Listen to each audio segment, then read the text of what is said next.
Y como te comentaba en el bloque anterior, lo tenemos aquí en el estudio al ingeniero José Tomaselli, director de gas de la provincia, para charlar, conversar un poco con él, para que vos, todos, yo, todos tengamos un panorama lo más cercano a la realidad respecto a cuál va a ser el contexto a nivel país, a nivel social, después de que a partir del 1 de enero caigan los subsidios que tienen que ver con el combustible, con el gas, con la energía. Ingeniero, le doy la bienvenida entre líneas, le agradezco muchísimo que pueda estar compartiendo unos minutos con nosotros. ¿Qué tal? Buen día, Marcelo. Es un placer para mí poder charlar, poder de alguna manera expresar en un medio algún concepto y por sobre todo compartir contigo como conductor, a quien te conozco hace mucho tiempo, y realmente es un placer. Así que lo vengo a hacer con todo gusto. Muchísimas gracias por sus palabras, ingeniero. ¿Qué podría llegar a pasar cuando en enero, el 1 de enero, caigan los subsidios? ¿Cuál es el contexto, la mecánica, digamos, de esta situación? El gas, por ejemplo, ¿no? Que en Misiones no tenemos por red, sino por garrafa. Creo que Ituango debe ser el único caso piloto por ahí que sí tiene gas por red, ¿no? Sí. Bueno, si nos enfocamos en ese tema, podemos decir que sí, Misiones es la única provincia de la Argentina que no tiene una red de gas, no tiene ningún gasoducto que la vincule, es la única provincia. Tiene una red, sí, en Ituango, como bien lo has dicho, que funciona con gas licuado. No es para nada malo ni nada por el estilo, pero es más caro que lo que sería la red que se alimenta con gas natural. Ahora bien, ¿qué es lo que pasa? Y aquí viene una cuestión que inevitablemente es política, es ideológica, estamos en un momento donde están pasando estas cosas y hay una gran incertidumbre al respecto. Un país como la Argentina, que tiene el segundo reservorio más importante de gas del mundo, en lo que es gas no convencional, que algunos lo llaman el shale gas, hablo de Vaca Muerta,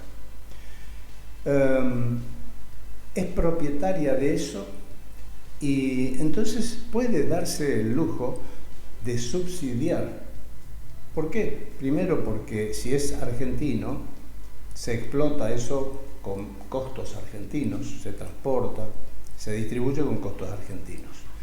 Entonces se puede desligar concretamente de las tarifas internacionales. Ahora bien, en la situación en que estamos hay muchísimos intereses. Cuando hablamos particularmente de hidrocarburos, hay muchos intereses y la explotación del yacimiento Vaca Muerta está de alguna manera concesionado a algunos actores, como Chevron, como otros fondos de inversión que no son necesariamente petroleros. Por ejemplo, BlackRock tiene acciones también en Vaca Muerta, en YPF.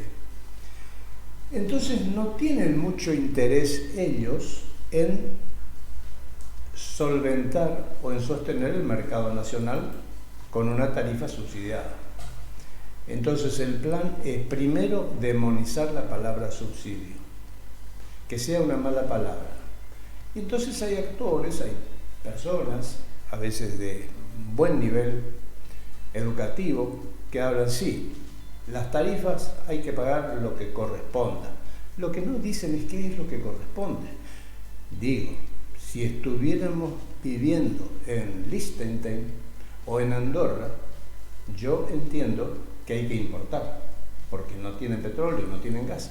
Y ahí puede costar la unidad energética 2 euros, 3 euros, lo que diga el proveedor, que no es lo mismo que tenerlo en casa. Entonces, yo no entiendo por qué vamos a tener que tenerle miedo a una palabra como el subsidio. ¿Qué ocurre? Algo que escuché previamente de lo que vos comentabas. De alguna manera los subsidios y los impuestos que funcionan armónicamente, o debieran funcionar así, son de alguna manera instrumentos que tiene la política, que tiene el Estado, como para compensar los desequilibrios que hay en la economía. Porque no es lo mismo una sociedad que tiene un estrato de consumidores de determinado tipo de energía que otro. Entonces nosotros estamos obligados a consumir un gas más caro, que es el que viene en garrafa. Misiones, al no tener una conexión con gasoductos, tiene que consumir un gas que tiene otro transporte, otro fraccionamiento, es más caro. Entonces a mí me parece natural y lógico que la garrafa esté subsidiada, como de alguna manera lo está. Lo está, y en una forma muy bien hecha, que no se subsidió a la oferta, se subsidió a la demanda, que son aquellas familias que tienen una necesidad determinada. Por ejemplo, una familia normal de 4 miembros tiene un consumo de aproximadamente 2 garrafas por mes. Si en esa casa hubiera más individuos, o hubiera discapacitados, o alguna otra circunstancia, en esta zona tendría a lo mejor opción a 3 garrafas. En el sur, por cuestiones climáticas, tiene opción a 4 o 5. Y ese dinero va directamente a una cuenta de ANSES. O sea, no va al proveedor de la garrafa, sino directamente al consumidor. Y esto está bueno porque si no, esa garrafa puede tener otro destino. Por ejemplo, en Misiones todos sabemos que por ahí se contrabandeó garrafa en algún momento. ¿Por qué? Porque había un diferencial de precio muy grande con Paraguay o con Brasil. No sé en este momento porque se han disparado y desequilibrado todos los precios, pero en épocas normales había una diferencia muy grande.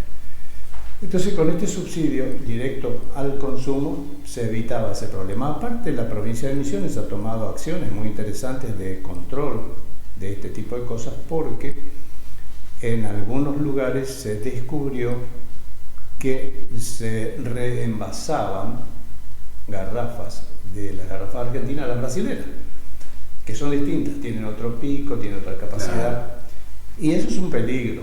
Una planta que hace fraccionado de garrafa es una planta que tiene una instalación a prueba de determinados accidentes, tienen normas de seguridad muy estrictas que cumplir, y estos muchachos por ahí hacían en los galpones. Creo que hubo accidentes en más de algún caso. Bueno, con esto se evitó mucho de este tipo de problemas. Pero volviendo al tema de los subsidios, la palabra en sí se ha demonizado particularmente. Hay sectores que tienen interés en demonizar determinadas palabras como esta, y el subsidio no es más que un elemento que tiene, repito, la economía para compensar desequilibrios. ¿Se puede hacer un parangón, por ejemplo? ¿Se puede hacer un cálculo en una garrafa de 10 kilos, por darle un ejemplo? ¿Cuánto se subsidia del precio de esa garrafa? Bueno, hoy la garrafa no sé en cuánto está al público, pero y antes de los anuncios estaban 3.500, habrá ahí. Pongamos el número redondo, 5.000. 4.000 pesos, por dar un número. Pongamos 4.000 pesos. Sí. Porque después viene la cuestión que del reparto a domicilio se carga el precio. Pero si uno la retira, pongamos hoy 4.000 pesos. 4.000, está bien. Quiere decir que estamos pagando 400 pesos el kilo de ese energético, que en este caso es butano, el que va en la garrafa. Si nos vamos a los surtidores de nafta, la nafta super está en el doble. El litro de nafta super está en 800 pesos. Claro, sí, verdad. O Infinia, digamos, está en 800 pesos. Y digo, y comparo un litro de nafta super con el kilo de gas butano, porque prácticamente tienen la misma cantidad calórica, alrededor de 11.000 y pico, 12.000 kilocalorías. Entonces, yo te podría decir que hay un 50% de subsidio implícito en la garrafa que hoy compramos a 4.000 pesos. Sí, digo que El litro de nafta está bien cobrado, casi a un dólar oficial. Ahora $1, exacto, $1 oficial. Entonces, el kilo de gas está saliendo medio dólar. Ahora, estamos en Argentina, un país, repito, segundo yacimiento más importante del mundo en gas no convencional. Con costos argentinos. Con costos argentinos, claro, y ahí viene el problema. Las empresas que están explotando este gas no les interesa administrar para el mercado nacional, lo quieren exportar. Ahí está la clave. Por esta misma cuestión, exportar en dólares. Y ahí viene una flaqueza por ahí de los controles que pueda tener el Estado en decir, bueno, muchachos, ¿cuánto están llevando? Paguen el canon. O aparecen las famosas retenciones a las exportaciones, de la que por supuesto todo el mundo se queja, más los que tienen que pagar las retenciones se quejan. Pero no es más que un impuesto compensador de alguna manera para decir, bueno, abastezcanme. Más aún, hay una ley que exige que en todos estos casos sea abastecido el mercado interno y después se puede exportar.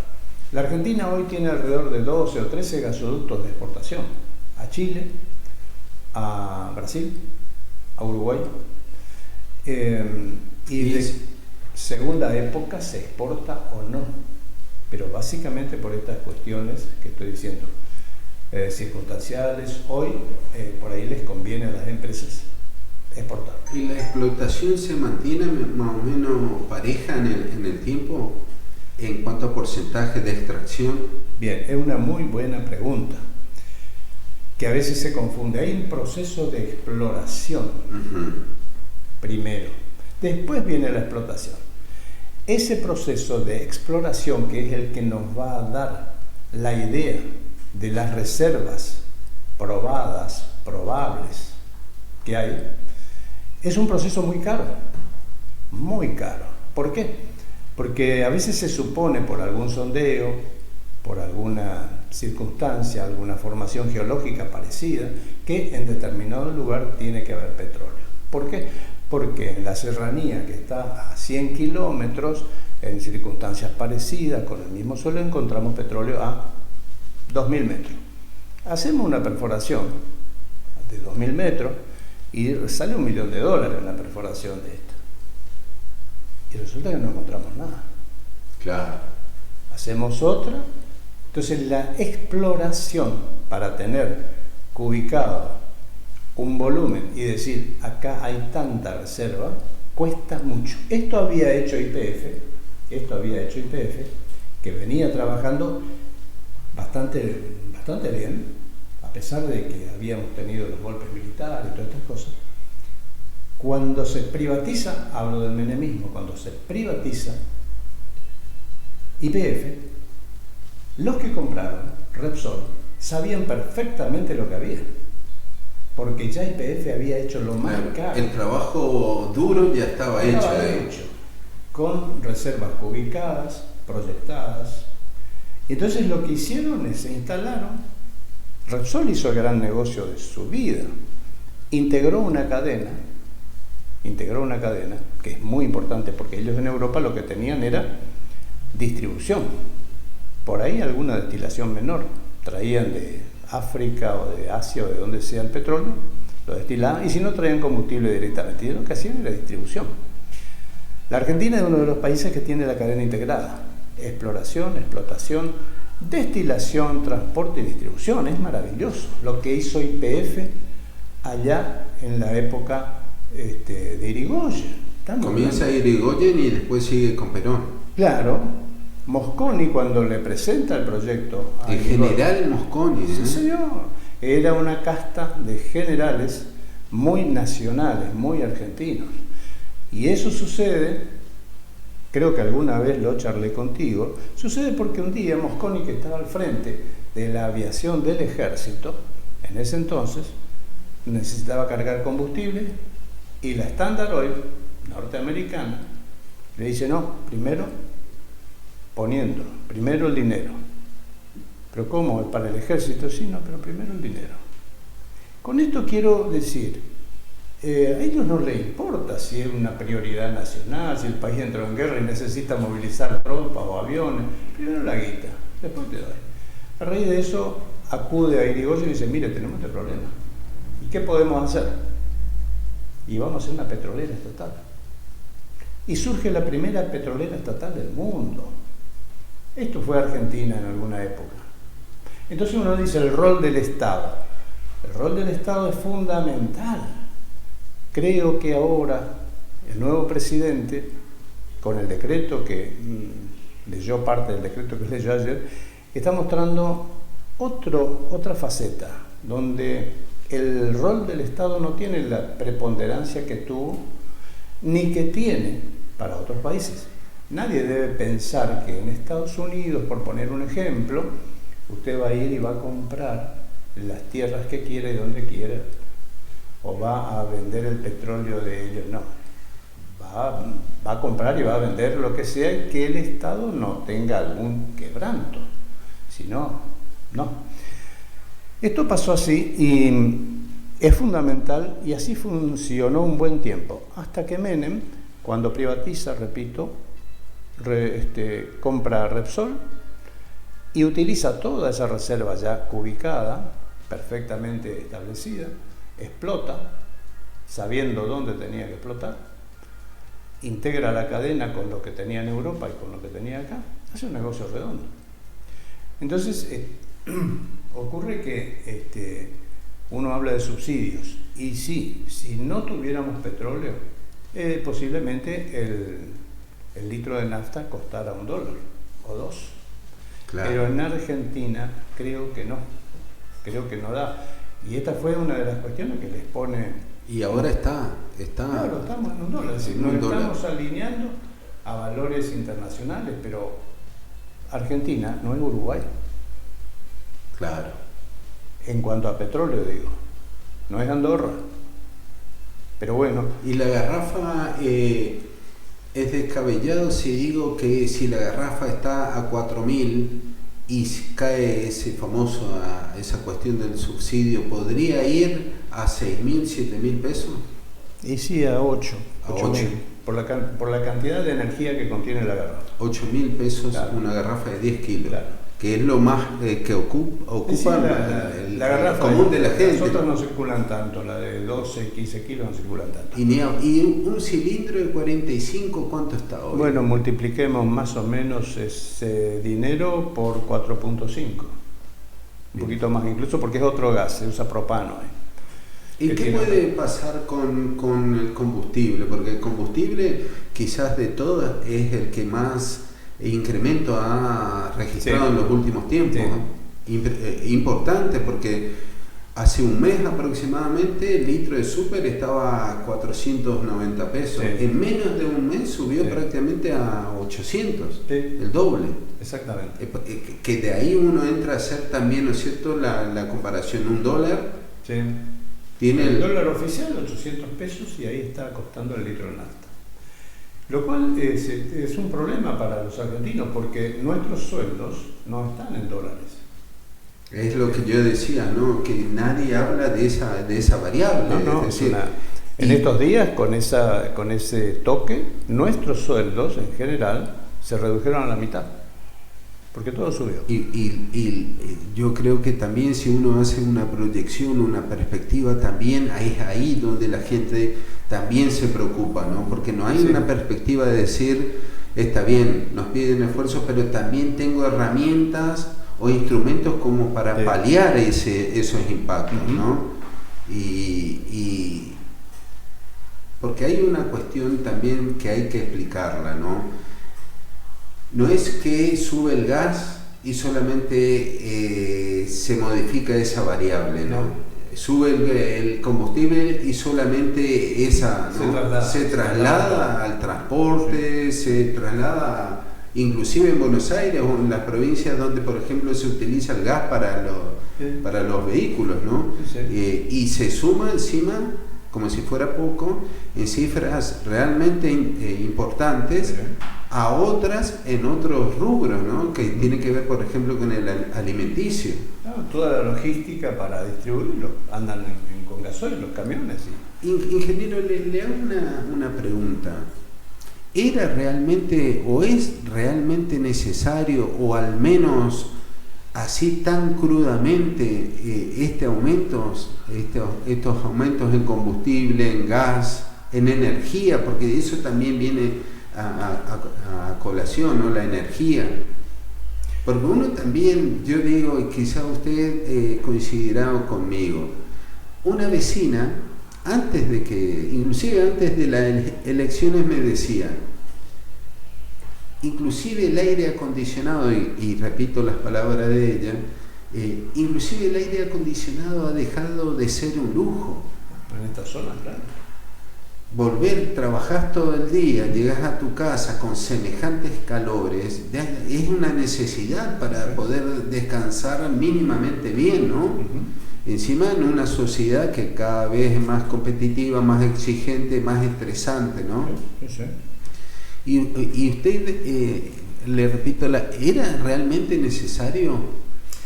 Bueno, hay un libro que seguramente lo viste, que se llama algo así como La doctrina del shock, de Naomi Klein. Ah, sí. Es muy conocido.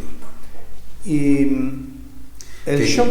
De ahí habrá sacado, digo... Seguramente. Y el shock es esto. Como te escuché en el comentario previo a la charla, de lo que habías hablado con el doctor Paredes.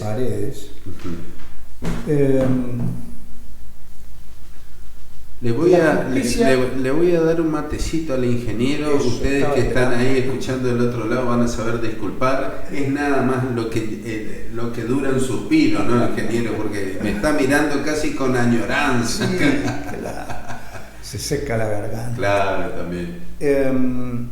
La justicia va a actuar seguramente en los términos que sabemos que es complicada, lenta, y dirá que muchas de estas cosas son absolutamente inconstitucionales.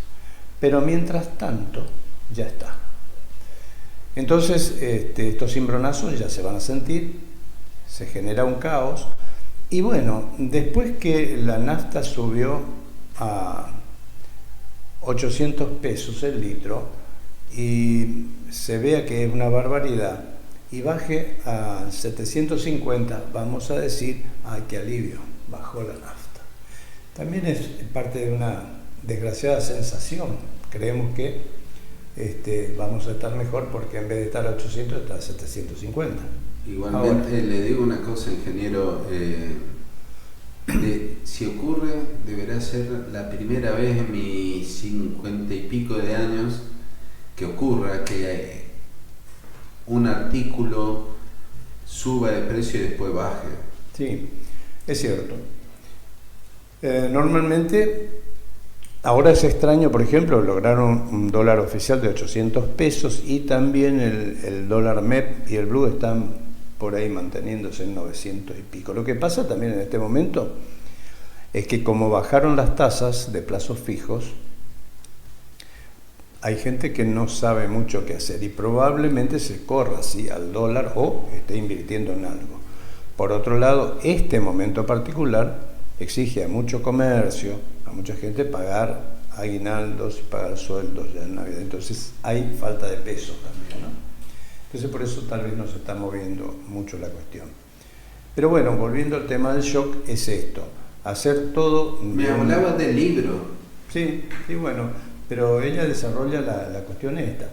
Por eso dicen los entendidos que en toda presidencia la importancia de los 100 primeros días, son 3 meses, y agarra vacaciones con un diciembre en estas condiciones, un enero que va a ser largo, con pocos recursos. Ya has visto, te escuché en el comentario, que a los docentes en Misiones y en todo el país, lo que cobraron de incentivo docente es prácticamente la cuarta parte, que lo que cobraron en realidad es un adicional por conectividad, que es de la provincia.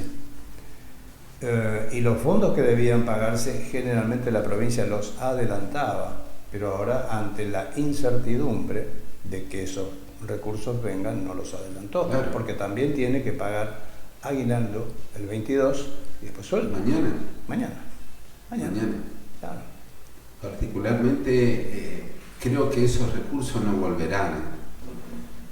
Yo espero que sí, y digo espero que sí porque el tema del docente es muy sensible, el tema de los sueldos docentes. Si bien es cierto, en cuanto a la protesta, no es lo mismo camioneros. Camioneros te puede paralizar el país en 24 horas. Los docentes van a hacer manifestaciones, todos recordamos la Carpa Blanca, hace mucho tiempo, sí. Pero hay actitudes. Hay un presidente que un día asumió y al otro día se fue a Entre Ríos a solucionar un problema de una huelga docente que ya llevaba, no sé, 3, 4, 5 meses. Entonces son actitudes, son gestos. Son gestos, exactamente. Y acá hay un gesto.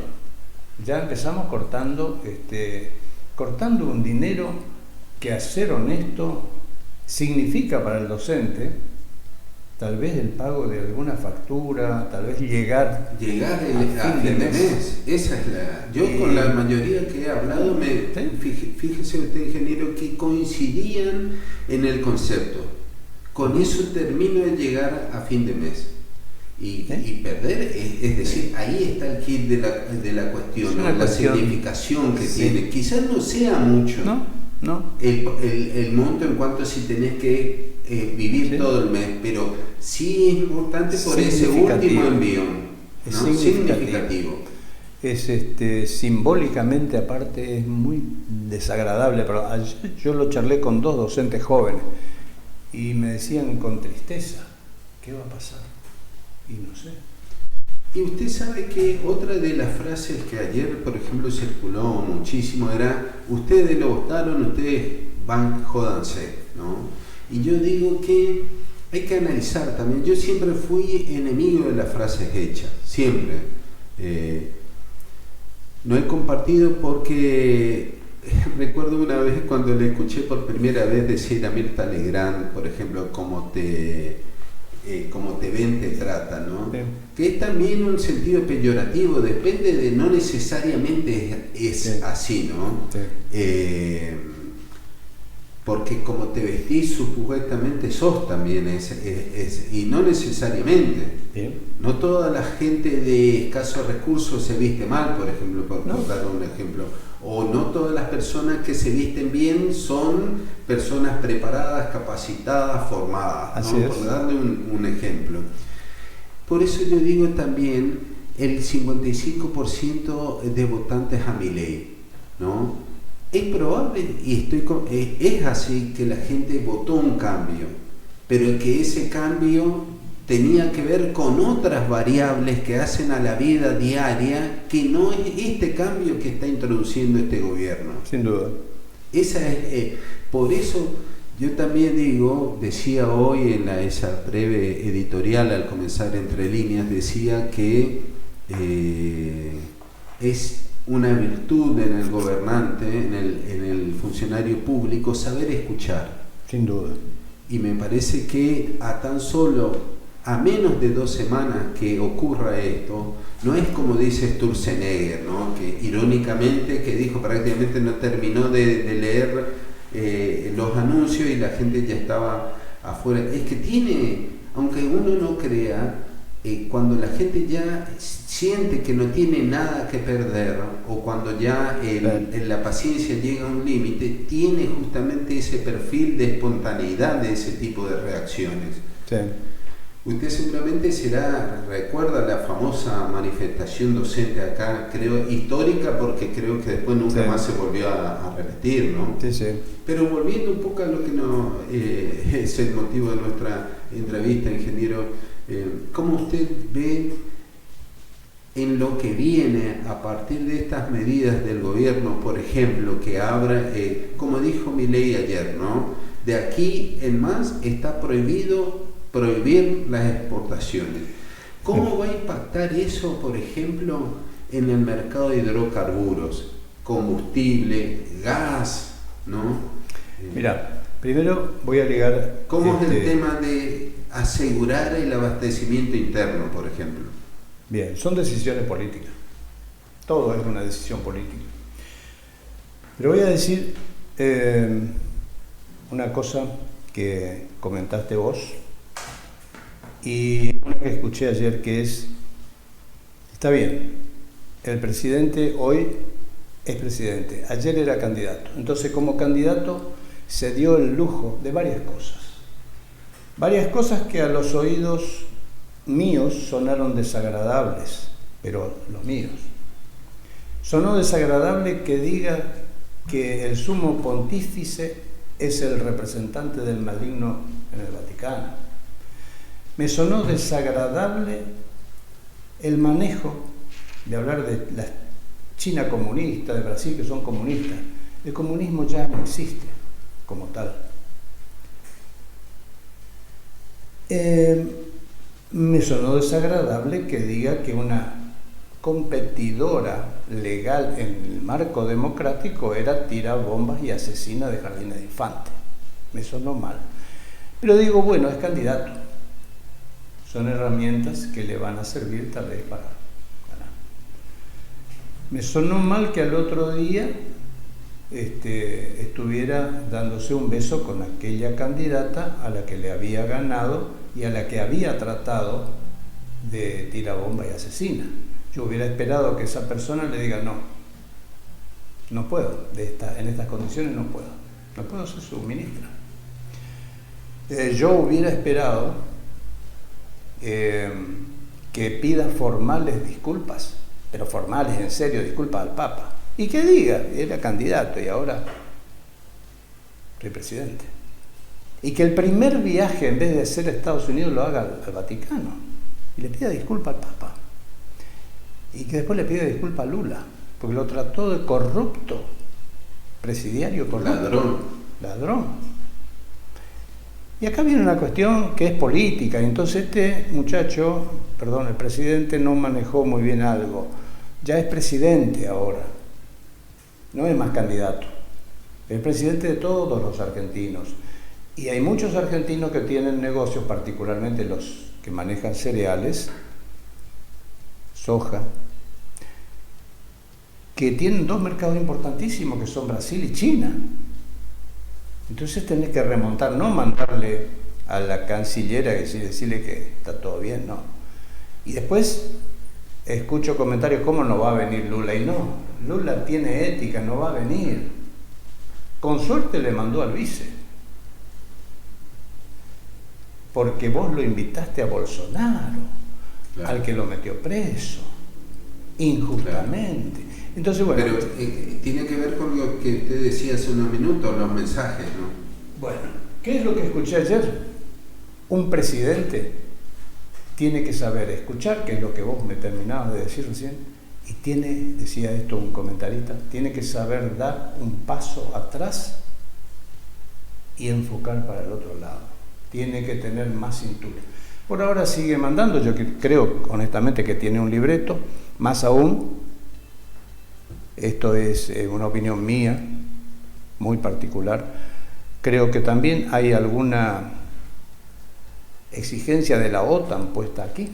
Si no, no me explico la venida de Zelensky. ¿Qué vino a hacer Zelensky? ¿Qué vino a hacer Zelensky? ¿Por qué? Tiene una guerra con Rusia. No entiendo. Pero bueno, claro, se llevó 2 helicópteros. Porque parece que la cuestión era, va a ir Zelensky, va a buscar los 2 helicópteros, también medicamentos que necesita, y eso va a cuenta de los F-16 que te vamos a vender después. Entonces hay una directriz que está más allá de todo esto, y me hace acordar a cosas que pasaron allá en el año 45, cuando un señor llamado Sproul Braden era embajador de Estados Unidos en la Argentina, claro, se metió en la interna política argentina para candidatear a otro que no sea un candidato que había sido ministro de Trabajo y Previsión Social y había empezado a dar derecho a los obreros. ¿Qué es eso? Claro. Y claro, perdió las elecciones. Pero no contento con ello, buscaron la vuelta hasta el año 55, en que consiguieron que la fuerza de la Armada le hicieron golpe. Entonces, la injerencia de un país como Estados Unidos es grave, esto pasa en toda América Latina, y yo creo que se pueden pilotear algunas cosas, pero no ser tan ciego, porque el chiste es, pero no te pedimos tanto. Entonces, está bien, no te querés alinear con otro grupo, vas a renunciar al BRICS, que yo particularmente con tanta alegría vi que el grupo habría aceptado a la Argentina. Resulta que ahora parece que a partir del 1 de enero vamos a desistir del BRICS. Me parece una pena. Y también no es casualidad, yo creo que usted mencionaba hace un rato de por qué no viajó al Vaticano y sí a Estados Unidos, y tiene que ver, obviamente, no fue casualidad tampoco que fuera Caputo, Toto Caputo, ¿no es cierto? Sin lugar a dudas que buscan también un respaldo, ¿no? Porque hay tres aristas acá, el endeudamiento, el déficit fiscal y la recaudación, tres pilares, ¿no? Sí. Pero la cuestión aquí es que se hablan parcialmente de cada una de esas cosas, porque si vos te pones a pensar, el endeudamiento, Caputo fue uno de los pilares fundamentales para que Argentina ahora deba un aproximado de 100.000 millones de dólares. ¿No? El déficit fiscal está claro hacia quién va a pagar las consecuencias de ese equilibrio que buscan, y el otro era por ejemplo, la recaudación. Tanto que habla, ¿no es cierto?, que impuestos, pero nadie habla de fíjese, nadie, ni del gobierno ni de la oposición, habla, por ejemplo, de los altísimos niveles de evasión que tiene el país. También. De los altísimos niveles de activos no declarados en el exterior. Sí. Entonces, de esas cuestiones no se habla, ¿no? Pero bueno, como siempre decimos aquí en Entre Líneas, ojalá que sepan ver dónde está el límite, ¿no? Porque me parece que aquí es una cuestión ya de límite, de un sector importante de la sociedad que no es que no quiere, es que no puede. Esa es la cuestión, ¿no? Y que más allá de que haya votado a Milei, está claro que ya no puede soportar esa presión. No lo puede porque no tiene la manera. Mira, como no sé cómo son los tiempos que tenés en la radio, digo una sola cosa, ya que hablaste del endeudamiento. Hubo un presidente que un día dijo, ¿cuánto se le debe al fondo? Fue y pagó, 10.500 millones de dólares. ¡Qué error! Si el fondo no quiere eso. El fondo no quiere cobrar, el fondo quiere tener países endeudados que permanentemente tributen una alícuota que supera por lejos el capital. En 3-4 años supera por lejos el capital prestado. Entonces, ahora nos van a prestar seguramente, porque Caputo está de ministro, un poco más de dinero para pagar las cuotas que tenemos que pagar. Esta es una cadena así. El endeudamiento es una forma de sometimiento sin balas, sin cañones. ¿Y cómo se paga? Y bueno, con los recursos naturales.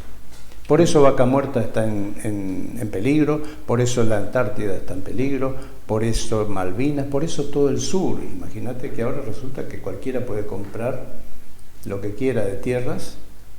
La Argentina está a la venta. Pero nada, fíjate vos que en las medidas de ayer absolutamente nada está aislado. No.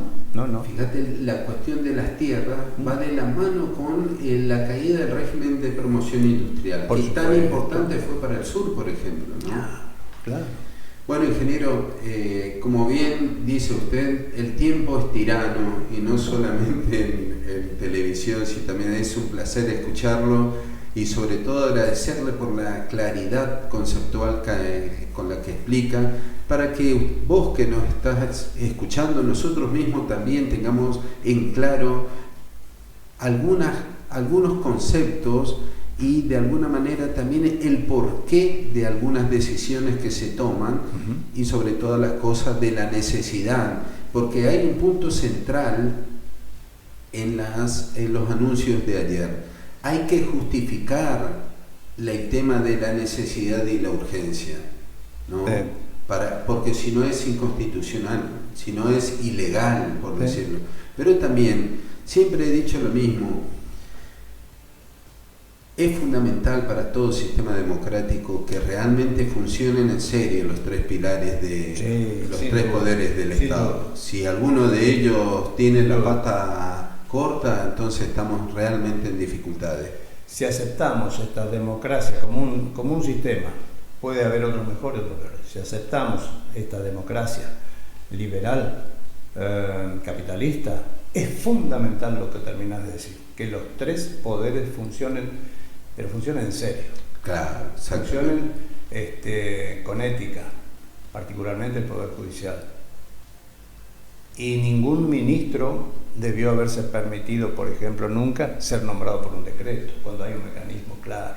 Entonces, bueno, fundamental los tres pilares que sostienen esa democracia, que podrá tener errores, que podrá tener defectos, que podrá ser mejorable. Fíjese, ingeniero, para ir redondeando la entrevista, fíjese lo que pasó en Colorado, en Estados Unidos, que le prohibió en ese estado a Donald Trump a participar en las elecciones de presidente. ¿Y en qué se basó? En una enmienda, creo que la 14ª, que dice que nadie puede ser candidato a presidente si en algún momento atentó contra el sistema. Protagonizó directo o indirectamente de un episodio de insurrección contra el sistema. Inmediatamente lo relacionaron a Trump con lo que fue el atentado, el ataque al Capitolio en Estados Unidos después de que perdiera las elecciones con Joe Biden. Y le prohibió. Y entonces uno de los jueces dice, somos conscientes de lo que estamos haciendo, somos conscientes de los intereses que tocamos, pero somos conscientes también de la importancia de que la ley está por encima de todo, por encima de determinados sistemas y apellidos. Bien. Fíjese la diferencia. ¿Qué definición?